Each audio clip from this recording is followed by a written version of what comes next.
hormati, saya berterima kasih kepada Ketua PPI di Slaga yang sudah mengundang dan mengorganize acara pada pagi dan siang hari ini.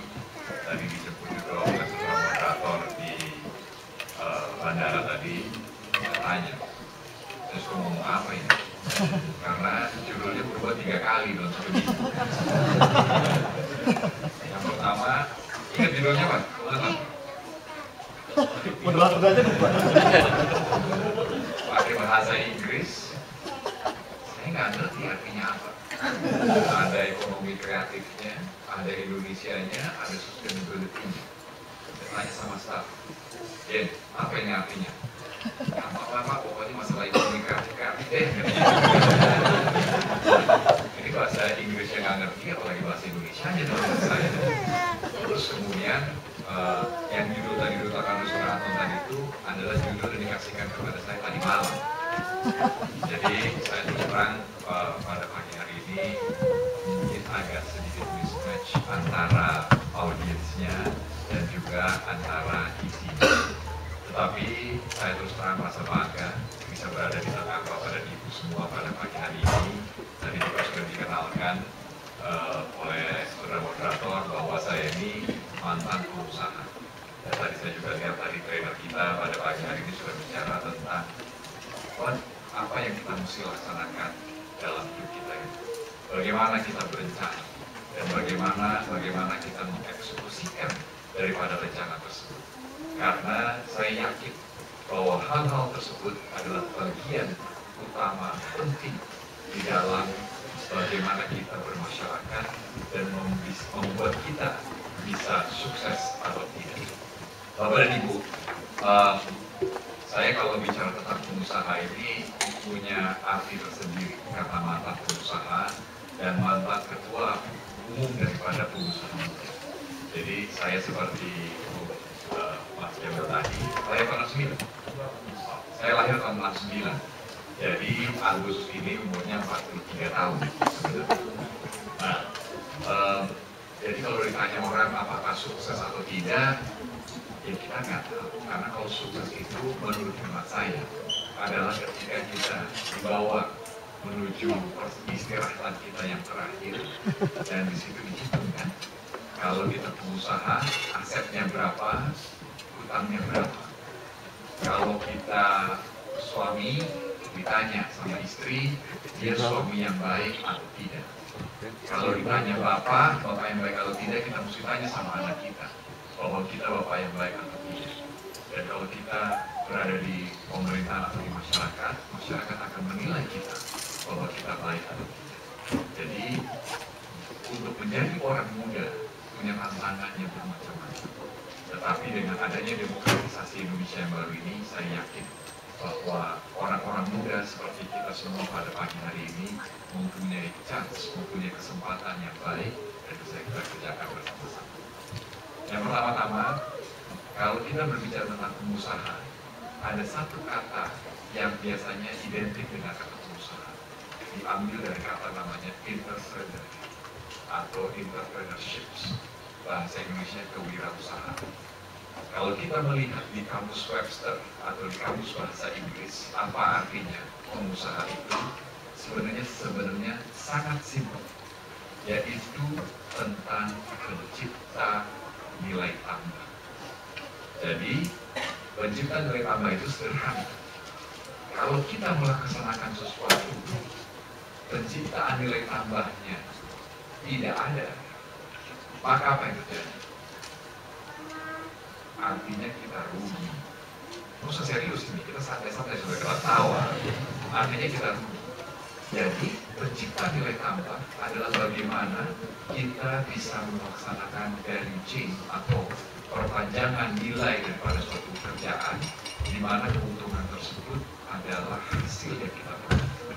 Inilah usaha yang kita katakan entrepreneur. Nah, jadi kadang-kadang kalau saya jalan dari satu universitas ke universitas lain, saya selalu tanya, apa yang kita bisa ciptakan dari nilai tambah tersebut? Saya tanya tadi kan, mana Adi tadi? Saudara Adi mana tadi? sarjana oceanografi kita ini. Berapa besar lautan di Indonesia? Ini sarjana S3. Gajinya kalau dikasih tahu luar biasa, bikin kita ngiri. Berapa jumlah laut kita yang besar? Besar laut kita? Jawabnya coba tolong slide saya yang tentang Indonesia. Ada? Oh, nggak bisa. Oh, nggak bisa. Kenapa? Kenapa, Jen? Nggak bisa ini, kan bisa pakai email kan? Kita ini di Jepang, bukan di Banyumas.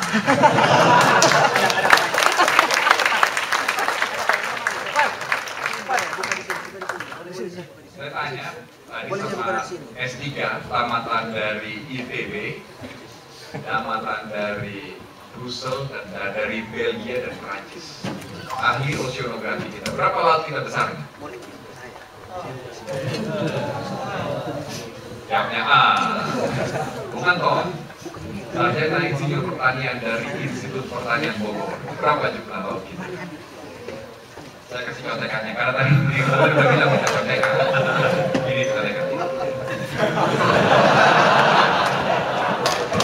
Jadi di belakang tadi ngomong Pak, sedang susah-susah baca ya. Kasih bocoran katanya, jadi saya kasih bocorannya. Duduk kan ini duduk. Jadi pulaunya ya, pulau kita kurang lebih 17.000, kemudian luasnya 2 juta kilometer persegi. Ini luas lautnya 5,8 juta kilometer persegi. Kemudian garis pantainya di pinggir, kalau pesisir itu dihitung pinggirannya 81.000 kilometer. Itu. Jadi jumlahnya laut kita ini 3 kali lebih besar daripada daratan. Kira-kira hampir 6 juta kilometer persegi. Kemudian pulaunya 17.000 dan tumbuh terus. Karena ini kan kita tinggal di vulkanik sistem. Terus besarnya Indonesia, tahu dari timur ke barat berapa panjangnya?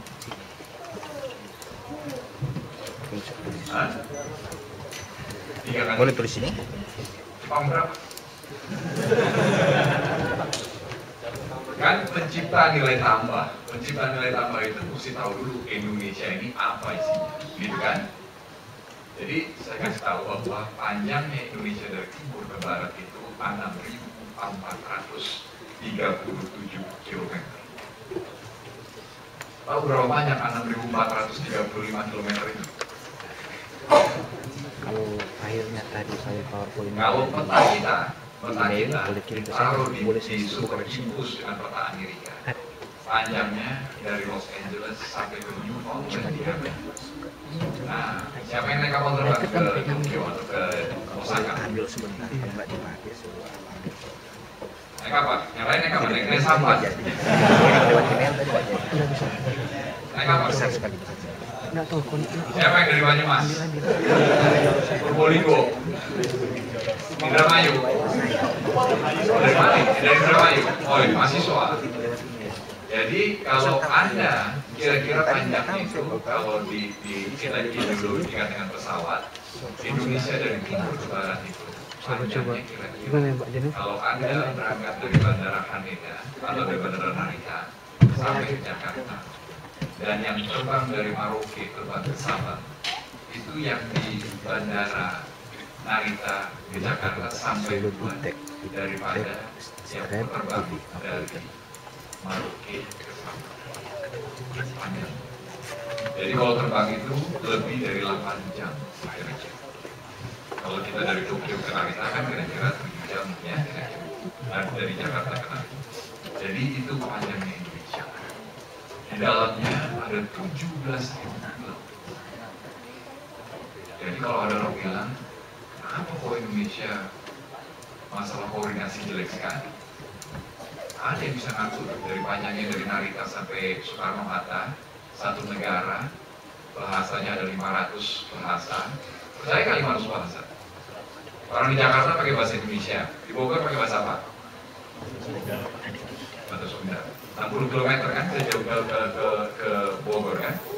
Dari Bogor sampai ke Purwokerto berapa jauh? Saya ketemu tadi yang dari Unsur mana? Berapa jauh dari Bogor ke Purwokerto? 424 km. Masa 400 kilo? Udah sampai Jawa Tengah dong, 400 kilo. Udah sampai Jogja.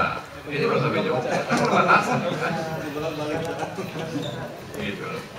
Jadi kita ini tambah 150 kilo bahasanya berbeda. Tambah 250 kilo lagi bahasanya berbeda. Nyebrang pulau bahasanya berbeda lagi. Tapi kita tetap bisa satu, namanya di Indonesia. Kemudian ini presentasi ini sebenarnya saya bawa buat presentasi kepada Kaidan Ren. Ini perusahaan 8-9 perusahaan terbesar di Jepang yang punya asosiasi seperti kami. Kemudian saya bilang bahwa untuk investasi di Indonesia, untuk menciptakan nilai tambah di Indonesia, salah satu pilar yang paling penting adalah demokrasi. Siapa tahu yang demokrasi terbesar di dunia siapa? Kenapa? India.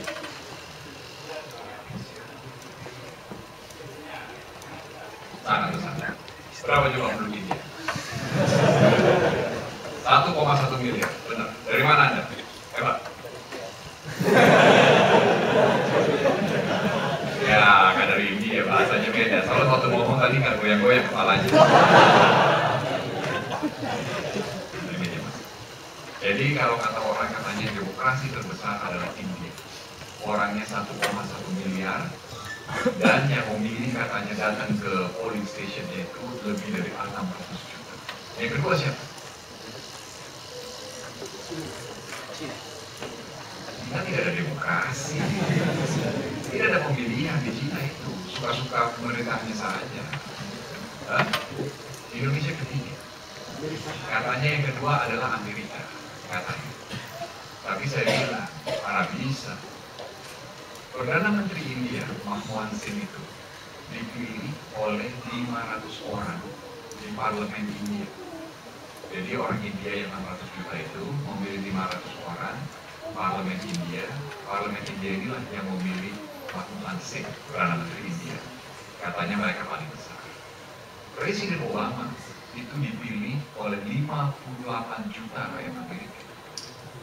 Anda tahu berapa SBY dipilih kemarin orang? Siapa yang pilih buat SBY? Tanya. Ini ketua Permiasnya, ini ketua PPI-nya. Tahu berapa yang pilih SBY kemarin? Lebih dari 72 juta orang. Jadi kalau ditanya siapa demokrasi paling besar, saya bilang Indonesia yang paling besar. Manmohan Singh cuma dipilih oleh 500 orang. Presiden Obama 58 juta orang. Presiden SBY lebih dari 73 juta orang. Tapi ini namanya argumen, kan kita namanya, saya kan bukan jualan ya. Jadi saya mesti bilang kita begitu. Tetapi demokrasi ini sebenarnya membawa sesuatu kelebihan dan kepentingan baru bagi Indonesia. Kenapa? Karena dengan adanya pemilihan umum yang bebas, rahasia, transparan ini membuat tokoh-tokoh pemimpin masyarakat itu lebih accountable. Di mana di dunia ada bekas menteri, bekas gubernur, bekas bupati, bekas kepala dinas masuk penjara. Di mana? Bukan, di Korea cuma berapa orang. Ini hampir semua. Tapi ada nilai tambahnya juga di dalam hal-hal tersebut. Mungkin kita punya permasalahan-permasalahan yang nanti sejarah akan mengkoreksi agar undang-undang kita akan lebih baik. Tetapi di Indonesia yang sukses mensejahterakan rakyatnya dipilih lagi. Yang gagal langsung tidak dipilih lagi. Contoh, Gubernur Gorontalo, ada dari Gorontalo di sini. Saya tahu ada dari Manado ya, dari Samratulangi. Itu Fadel Muhammad dipilih lagi 82%. Gubernur Jambi dipilih lagi lebih dari 80%. Kenapa? Karena di mata rakyatnya, pemimpin ini sukses mensejahterakan provinsi, kabupaten, atau kota. Tapi lebih dari 85% incumbent di Indonesia itu tidak dipilih lagi. Kenapa? Karena mereka gagal. Ya, mungkin mereka tidak sanggup, mereka tidak bisa, tetapi nilainya adalah sama. Bahwa di dalam pemerintahan pun kita mesti menciptakan nilai tambah. Oleh sebab itu, kalau Anda tidak bisa menciptakan nilai-nilai tambah ini, tidak bisa mensejahterakan bukan saja rakyatnya, penduduknya di kabupaten, kota, provinsi, apalagi tidak sukses di rumah, tadi Bung Jamil bilang kan, karena yang nonton kita ini kan sebenarnya istri dan anak kita. Ini belum punya keluarga kan, mudah-mudahan kan. Nah nanti suatu hari kalau kita punya keluarga, dialah yang menentukan apakah kita sukses atau tidak. Jadi ini adalah bagian yang terpenting karena nanti Bapak dan Ibu ini, saya juga lihat adik-adik saya ini, suatu ketika sukses menciptakan nilai tambah, juga harus berbicara tentang hal-hal tersebut. Nah, izinkanlah saya untuk berbicara tentang bagaimana apa sih sebenarnya yang pemerintah sedang laksanakan. Jadi ini hitung-hitungannya, ini rasionya, mungkin kepada yang mahasiswa di sini juga lebih penting untuk menciptakan nilai tambah. Idenya begini. Setiap karena 232 juta rakyat Indonesia, 237 juta rakyat Indonesia dengan pertumbuhan katakan kira-kira 1%, 1,3%. Jadi artinya setiap tahun pemerintah itu harus menciptakan 2,3 juta lapangan kerja untuk yang datang dan kemudian menyiapkan lapangan kerja itu bagi yang mengerjakan. Katanya kalau ekonomi Indonesia tumbuh 1%, maka 400.000 pekerjaan baru tercipta. Jadi kita mesti tumbuh 6% untuk bisa mendapatkan 2,4 juta lapangan kerja. Nah inilah permasalahan bangsa Indonesia. Ketika ekonominya baik, dia jalan berbaik. Kalau ekonominya tidak baik, maka ini akan menyebabkan permasalahan tersebut. Oleh sebab itu, ini permasalahan-permasalahan tersebut harus kita lihat dan bagaimana kita mesti mensiasati daripada permasalahan-permasalahan Indonesia di masa yang akan datang. Bapak dan Ibu, saya sebenarnya ingin bercerita panjang lebar dan juga mestinya lebih mudah kalau ada slide-nya di atas. Karena kita hidup di zaman Purwokerto menuju Probolinggo, jadi tidak bisa dilihat. Paham nggak? Kenapa? Silakan. Sudah. Sini. Udah, terus nanti dikasih aja. Iya. Nggak apa-apa. Saya mau tanya. Siapa yang kerja sebagai petani di sini? Ada? Nanti kalau pulang jadi petani ada nggak? Mereka mau masuk. Oh, jadi ini semua udah menjadi orang kota semua, urban semua. Jadi begini Bapak dan Ibu, ini buat cerita aja ya, buat cerita. Kita ini penghasil daripada kelapa sawit terbesar di dunia. Kita penghasil beras nomor 3 di dunia. Kita ini menghasilkan 38 juta ton.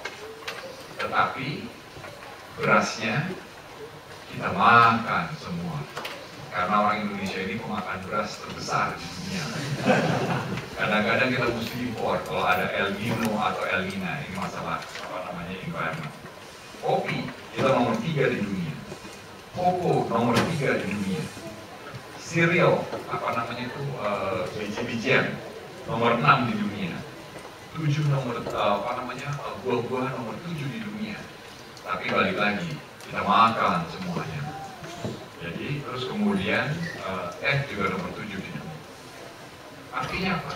Sebenarnya kita ini adalah bangsa yang sangat makmur dan sangat subur. Tadi saya baca sedikit di bukunya Pak Jamil tadi itu. Salah satu gurunya yang paling hebat, namanya yang punya Bali Muda, itu beridah usahanya di kelapa sawit. Di kelapa sawit. Kita ini nomor 1 di dunia. Ini penting. Kelapa sawit. Kenapa? Karena kelapa sawit itu nilai efisiensinya mungkin 5 kali daripada, kan ini kan kita bicara masalah sustainabilitas ya, masalah keberlangsungan untuk minyak-minyakan. Jadi minyak kelapa sawit tersebut Bapak Ibu lebih hebat kira-kira 8 kali dari rapeseed dan 12 kali lebih hebat daripada soybeans atau soybeans bahasa Indonesia daripada kedelai. Jadi gimana tuh artinya kalau bisa 8 kali atau 10 kali lebih hebat daripada yang lain? Ini seperti pemain bola. Siapa yang main bola di sini? Ada yang main bola? Hah? Nah, ini ceritanya begini. Jepang ini nomor 1 di Asia main bolanya. Kemudian si Indonesia ini nomor 137. Indonesia nomor 137. Nah, perbandingan kelapa sawit dengan permainan sepak bola sebenarnya mirip. Kalau kelapa sawit kita punya efisiensi 10 kali lipat rapeseed atau soybeans, itu seperti pemain bola antara PSSI kita yang lagi berantem terus ini. Supporternya Viking ada di sini. Supporter Viking. Ini sama kayak permainan bola Indonesia lawan Jepang atau Viking lawan apa? Ada yang mana? Enggak lah, itu sama-sama bodohnya kalau itu. Sama-sama. Ini lawannya kira-kira Inggris lawan Indonesia, gitu. Jadi kalau pemain Inggrisnya seorang, David Beckham gitu kan, lawan orang Indonesia bersebelas sama Bambang Pamungkas, menang siapa? Ya pasti menang Indonesia lah 1-11 gimana? Nah ini sama kelapa sawit kita itu punya nilai komoditi sangat tinggi. Saya pernah diundang rapat sama WWF atau NGO, non-profit organizations, apa namanya, lembaga swadayaan bukan pemerintah, di mana katanya Indonesia ini bukan merusak hutan. Terus dia bilang, kenapa hutannya? Hutannya dipakai buat kelapa sawit yang saya baru terangin tadi itu, dengan satu lagi buat pulp and paper. Tahu pulp and paper? Bikin kertas dari pohon, diambil apa namanya, pohonnya itu dihancurkan jadi bubuk ini jadi kertas, dan kemudian Indonesia ini salah satu penghasil kertas terbesar di dunia. Tapi kita mesti motong ininya, apa namanya, hutannya. Kenapa sampai dikerjakan begitu? Ini masalah kompetisi juga. Karena di pulp dan paper ini mirip dengan soybeans, apa dengan kedelai dan kelapa sawit tadi. Kalau di pulp and paper itu perusahaan yang terbesar di dunia itu adanya di Finlandia. Tahu berapa lama itu untuk bikin pohon 60 cm di Finland atau di Australia? Kira-kira 60 tahun. Ada sarjana kehutanan di sini. Kamu aman nih, karena kamu oceanografi, jadi kamu nggak boleh tahu. Jadi kalau 60 cm itu kira-kira sebesar ini, itu perlu waktu 60 tahun. Anda tahu kalau akasia tumbuh 60 cm berapa di Indonesia? 5 tahun, benar. 5 tahun. Jadi yang satu 60 tahun, yang satu 5 tahun. Jadi artinya sama, main bola sendirian sama main bola bersekutu, mana mungkin menang. Tapi mereka bergeng up, mereka bersama-sama untuk supaya Indonesia ini tidak menguasai pasar kertas dunia. Dibilanglah ini merusak orang hutan lah, ini merusak lingkungan lah. Saya bilang, orang hutan itu penting. Tapi siapa yang lebih penting? Orang beneran. Ini jauh lebih penting, orang beneran. Jadi, tapi kan kita juga mesti bisa melawan mereka supaya kita bisa menciptakan nilai tambah tinggi tersebut. Saya mau cerita satu lagi. Kemudian masalah komoditas dasar. Komoditas dasar kita ini punya macam-macam. Kita punya timah nomor 2 di dunia. Kita punya nikel nomor 4 di dunia. Ada dari Sulawesi? Ada asal dari Sulawesi? Dari mana? Sulawesi Selatan. Ada dari Sulawesi Tenggara? Jadi kalau baca Kompas kemarin di Sulawesi Tenggara itu di Melaka itu sudah habis dipotong sama orang Sulawesi Tenggara. Biasanya orang Bugis juga yang potong-potong. Itu dipotong-potong, sudah dijual. Itu udah benar-benar jual tanah dan air, itu tanahnya dijual karena nikel itu kan dijual pakai alat berat aja, dinaikin ke dalam kapal itu $20 1 ton. Dan itu sudah hancur daerah kita. Kita ini penghasil nikel nomor 4 di dunia, penghasil batu bara nomor 5 di dunia, penghasil emas nomor 7 di dunia, penghasil koper, apa itu koper? Tembaga nomor 7 di dunia, dan gas alam kita nomor 10 di dunia. Tapi Bapak dan Ibu, kalau lihat daripada neraca perdagangan kita, kita ini masih menjual barang dasar. Artinya jadi barang itu aja dijual. Studi dari ADB atau Bank Pembangunan Asia mengatakan selama kita menjual barang dasar, komoditas dasar, kita ini tidak berubah nasib, tetap menjadi negara terbelakang.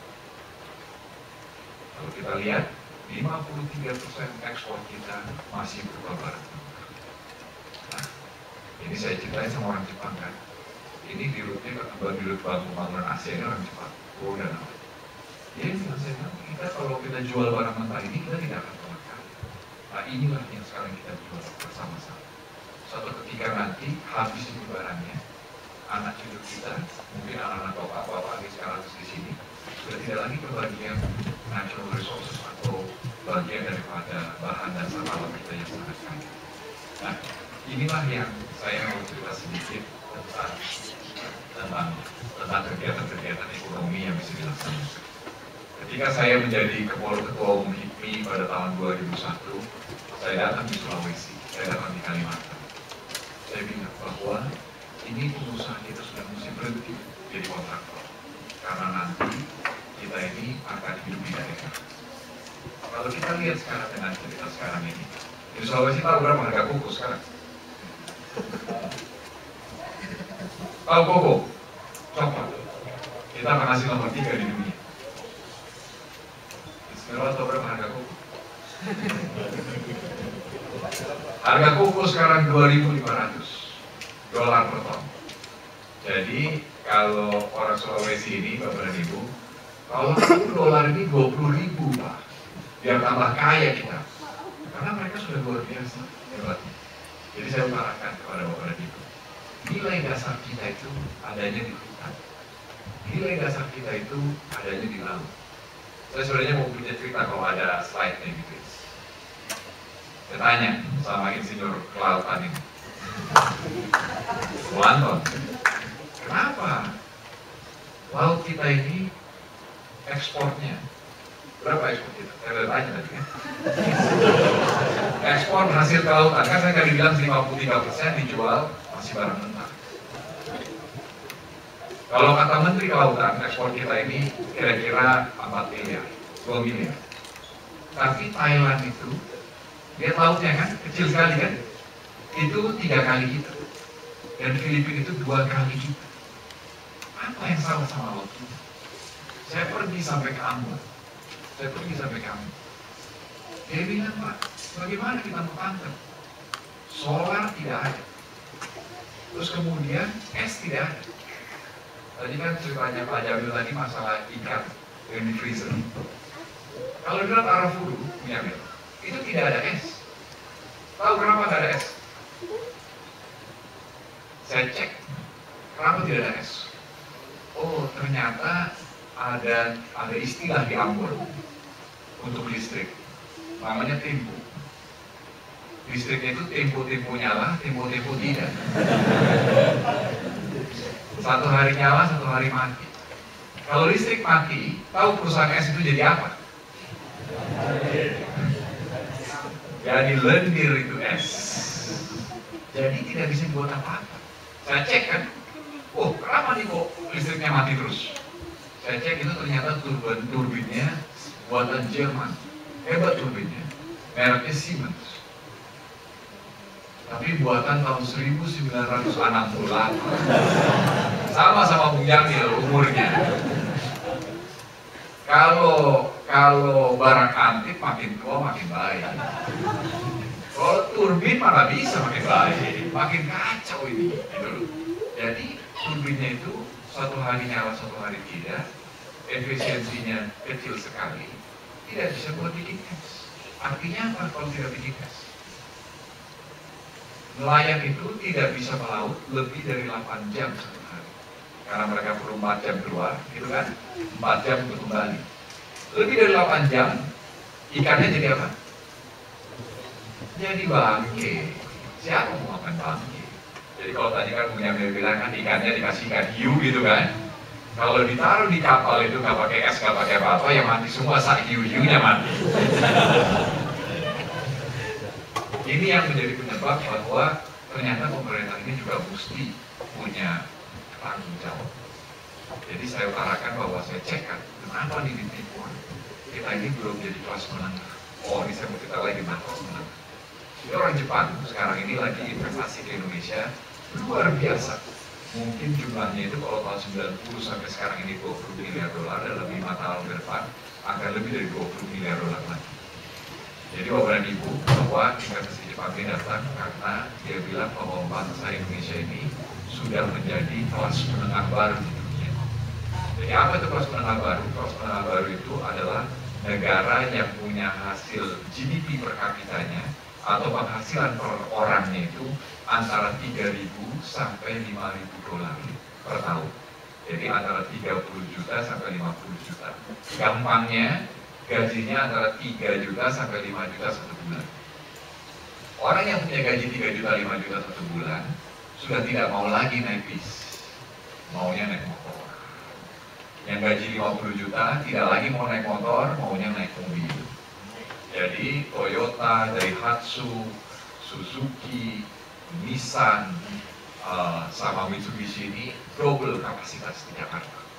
Yang Toyota akan jadi 280.000 dari 120.000, pokoknya semua double. Terus mereka tanya, Bapak Duta Besar, kenapa di Jakarta macet?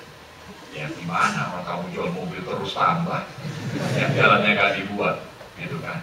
Nah ini permasalahan utamanya. Nah jadi katanya nanti tahun 2014 140 juta rakyat Indonesia, artinya separuh, lebih dari separuh rakyat Indonesia punya penghasilan 3.000 sampai 5.000 dolar. Kemudian dia juga ya hampir-hampir lah kira-kira. Kan sekarang kan kalau UMR di Tangerang itu kan kira-kira 1,6 juta, gitu kan? Pakai bonus, pakai segala macam, ya kira-kira hampir. Nah, tapi kan kita lagi mau berbicara di sini bagaimana Bapak dan Ibu ini bisa menjadi pencipta nilai tambah baru buat Indonesia. Nah, jadi ini dengan adanya kelas menengah baru ini, sebenarnya kita ini punya opportunity atau punya kesempatan untuk menciptakan nilai tambah itu lebih besar. Nah, saya mau cerita, bagaimana cara menciptakannya supaya bisa lebih cepat lagi di kelas menengah baru ini terjadi. Saya cek, ternyata listrik di seluruh Indonesia itu jumlahnya hanya kira-kira 30.000 megawatt. Kalau di Jepang berapa? 250.000 megawatt hanya dari nuklir. Kita rakyatnya separuh, Jepang ini separuh Indonesia, tapi jumlah listriknya dari nuklir aja 10 kali Indonesia. Terus apa artinya bagi rakyat kita? Jadi saya hitung, oh di Jawa itu kira-kira 20.000 megawatt, 132 watt per kapita. Di Sumatera itu kira-kira 96 watt per kapita. Di Timur itu 60 watt per kapita. 60 watt per orang. Tahu artinya 60 watt per orang? Siapa pernah sekolah teknik apa namanya SM apa istilahnya itu? STM. Ada yang STM di sini? Banyak kan? Berapa 60 watt itu? Hah? Satu lampu. Satu bukan lampu ini lampu bohlam. Satu orangnya. Kalau di rumah kira-kira berberapa? Berlima lah ya. Ibu, bapak, anak 2, pembantu 1. Nggak pakai pembantu? 3 anaknya. Yalah, 5 kan pakai bohlamnya. Jadi kalau di Ambon itu atau di Timur itu 5 bohlam, ya 1 di depan, di pekarangan kan, supaya maling nggak bisa masuk, oh ada orangnya, gitu kan. 1 di ruang tamu, 1 di ruang di ruang tidur, sama mungkin 1 di kamar mandi kan. Kalau nggak tak salah buang air di mana. Nah, ini di Sulawesi Selatan. Benar nggak cerita saya? Bahwa banyak orang Sulawesi Selatan itu, orang Bugis itu, beli kulkas, tapi bukan untuk mendinginkan makanan. Untuk apa? Untuk almari, menyimpan pakaian. Bener kan? Bener kejadian. Kenapa itu dibeli kulkasnya? Ini buat nyimpan almari karena nggak ada listriknya. Ini kejadian di Sulawesi. Jadi ini buat status saja, taruh di depan supaya orang bisa lihat kan. Tetangga bisa lihat, oh kulkas sudah punya. Fungsi tidak tahu, tapi kulkas punya. Itu kejadian. Nah, kalau kita pemerintah, Anda memilih pemerintah yang menciptakan nilai tambah yang baik, pemerintah ini akan membangun infrastruktur. Dengan adanya infrastruktur, maka akan terjadi kelas menengah baru dan kehidupan pada ibu mestinya akan lebih baik. Jadi ini semua ini adalah satu kesatuan. Kita, pemerintah, untuk tumbuh 7% per tahunnya, tidak akan pernah sukses kalau tidak ada pengusaha. Pengusahanya tidak akan terbantu kalau pemerintahnya tidak cerdas dan tidak menciptakan nilai tambah. Jadi artinya Anda mesti punya sense, Anda mesti punya perasaan yang baik untuk memilih pemerintah yang baik, dan kemudian pemerintah ini akan membantu Anda menjadi pengusaha pencipta nilai tambah baru yang juga baik. Jadi ini saya kalau boleh nih Bung Anton, saya ingin kalau boleh karena ini waktunya masih panjang kan, saya juga ingin berdialog, bercengkerama sama Bapak dan Ibu untuk pertanyaan-pertanyaan. Tetapi ini kira-kira komentar saya, nanti boleh di fotokopi aja, ya mana ketua PP-nya tadi, bukannya di fotokopi apa namanya dicetak saja buat pegangan, buat baca-baca. Kira-kira inilah yang saya presentasikan kepada Kaidan Rem atau kepada ketua Kamar Dagang Jepangnya di Jepang. Jadi kira-kira kita mesti tetap berusaha, kita mesti tahu apa yang kita usahakan. Kemudian kalau boleh kita mesti punya rencana juga. Meskipun ini Jamil, saya juga tidak pernah punya rencana mau ke Jepang jadi duta besar. Dulu pikir-pikir kan mau jadi pengusaha ya sudah jadi entrepreneur. Ini kan jadi entrepreneur ini kan. Nah jadi cuma tentunya di dalam segala medan kita mesti berhadapan dengan sesuatu yang berubah dan harus kita atasi bersama. Dan setelah kita berusaha semuanya, kita juga tidak boleh lupa berdoa. Karena kalau tidak berdoa juga susah juga. Nah, jadi saya utarakan kepada adik-adik saya, anak-anak saya pada pagi hari ini, kita mesti menjadi pencipta nilai tambah yang baik, kita mesti menjadi pelaku usaha yang bertanggung jawab, dan pada saat yang bersamaan kita juga mesti tawakal keberadaan. Orang bilang katanya, innamal usri yusra, wa innamal usri yusra. Di mana ada kesusahan, itu kesusahannya banyak, dan itu pasti ada jalan keluar. Dan kita percaya bahwa tidak akan diberi cobaan oleh Allah Subhanahu wa Ta'ala kalau kita tidak punya jalan keluar. Oleh sebab itu, mari kita bersama-sama kita coba melaksanakan ibadah kita ini, takdir kita ini dengan baik. Saya ucapkan terima kasih kepada Bapak dan Ibu. Wassalamualaikum warahmatullahi wabarakatuh.